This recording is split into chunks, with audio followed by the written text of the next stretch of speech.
ഇന്ന് ബഡിക്ക് പുതിയൊരു ട്രീറ്റ് വാങ്ങിച്ചിട്ടുണ്ട്. എന്തായിരുന്നാലും അവൻ കൊടുത്തു നോക്കാം. അത് കൊടുത്തു നോക്കുമ്പോൾ എങ്ങനെയാണ് അവൻ അതിന് എടുക്കുന്നുണ്ടോ കഴിക്കുന്നുണ്ടോ എന്നൊന്ന് നോക്കാമല്ലോ.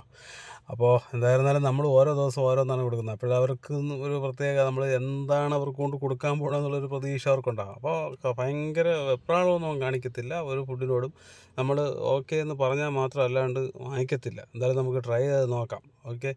അപ്പോൾ അവിടെ ഈ സിറ്റ് ചെയ്യാൻ പറഞ്ഞ് സിറ്റ് ചെയ്യും. അത് കഴിഞ്ഞിട്ട് അവനൊന്ന് കൊടുത്തു നോക്കട്ടെ എങ്ങനെയാണ് അവൻ വാങ്ങിക്കണത്. കണ്ട, നമ്മൾ പറഞ്ഞല്ലാതെ അവൻ വാങ്ങിക്കില്ല. അവൻ വെപ്രാളമൊന്നുമില്ല, അവൻ കറക്റ്റായിട്ട് വാങ്ങിക്കും. അത് കഴിഞ്ഞിട്ട് അവനത് ഇങ്ങനെ നീളം ഉള്ള ഇതായതുകൊണ്ട് ചെറിയൊരു വിമ്മിഷ്ടമുണ്ട് കഴിക്കാനായിട്ട്. എന്നാലും അവൻ അടിപൊളിയായിട്ട് തന്നെ തിന്നുന്നുണ്ട്.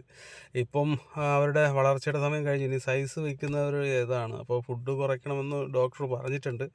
അപ്പോൾ ഫുഡ് ഇപ്പോൾ കുറച്ചാണ് കൊടുക്കുന്നത്. കാരണം ഇല്ലെങ്കിൽ നല്ല രീതിയിൽ തടി വെച്ച് പോകും എന്നുള്ള ഒരു ഇത് ഡോക്ടറിനെ കൊണ്ട് കാണിച്ചപ്പോൾ ഡോക്ടർ പറഞ്ഞു ഇപ്പം ഇത്തിരി വെയിറ്റ് കൂടുതലാണ് എന്നുള്ളതാണ് അറിവ്. നമ്മളിത് കണക്കുള്ള ട്രീറ്റൊക്കെ അല്ലേ കൊടുക്കുന്നത്.